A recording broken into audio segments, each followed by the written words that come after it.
స్థానిక సంస్థల ఎన్నికలపై కోర్టు ఇచ్చిన తీర్పునకు అనుగుణంగానే ముందుకు వెళ్తామన్నారు TPCC chief Mahesh Kumar Goud. BC రిజర్వేషన్లకి కాంగ్రెస్ కట్టుబడి ఉందని చెప్పారు. రిజర్వేషన్లు అమలు చేయాలని ఎన్నికలు ఆలస్యం అయ్యాయి అన్నారు. కోర్టు తీర్పుపై కేబినెట్ లో చర్చించిన తర్వాత ఎన్నికలకు వెళ్తామన్నారు మహేష్ కుమార్ గౌడ్. బీసీ రిజర్వేషన్ విషయంలో కాంగ్రెస్ పార్టీ కట్టుబడి ఉంది.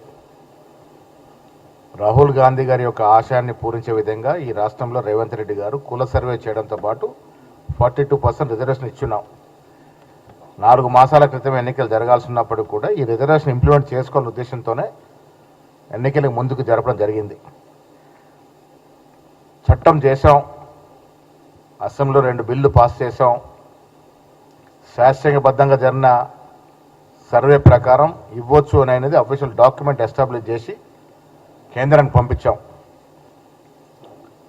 8 మంది ఎంపీలు ఉన్నారు బీజేపీలో, అందులో 2 మంత్రులు ఉన్నారు. నోరు మెదపడం లేదు. ఈడబ్ల్యూఎస్ రిజర్వేషన్ ఎప్పుడైతే ఇచ్చినారో అప్పుడే 50% క్యాప్ డివేట్ అయింది. దానికి అనుగుణంగానే ఈ రిజర్వేషన్ ఇవ్వాలని కేంద్రాన్ని కోరుతా ఉన్నాం. వాళ్ళు ఇస్తే సంతోషం, లేదంటే ఇంకా లీగల్ ఆస్పెక్ట్స్ స్టడీ చేసి మా తపనంతా కూడా రిజర్వేషన్ ఇచ్చి ఎన్నికలకు పోవాలని. బట్ కోర్టు తీర్పిచ్చింది కాబట్టి దీని మీద సుదీర్ఘంగా కేబినెట్ మంత్రులతో, ముఖ్యమంత్రి గారితో మేమంతా దీన్ని చర్చించి తగు నిర్ణయం తీసుకుంటాం. కాకపోతే నిన్న గాంధీభవన్లో జరిగిన political affairs committee meeting, advisory meeting, vice president ప్రధాన కార్యదర్శి మీటింగ్ చాలా విజయవంతమైంది.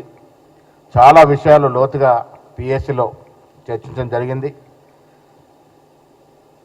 రానున్న స్థానిక సంస్థల ఎన్నికలు, జూబ్లీస్ ఉప ఎన్నిక, వచ్చే సంవత్సరం ఉన్న జిహెచ్ఎంసీ ఎన్నికల్లో అనుసరించిన వ్యూహం పైన చాలా విషయాలు లోతుగా చర్చించుకొని కొన్ని నిర్ణయాలు కూడా తీసుకోవడం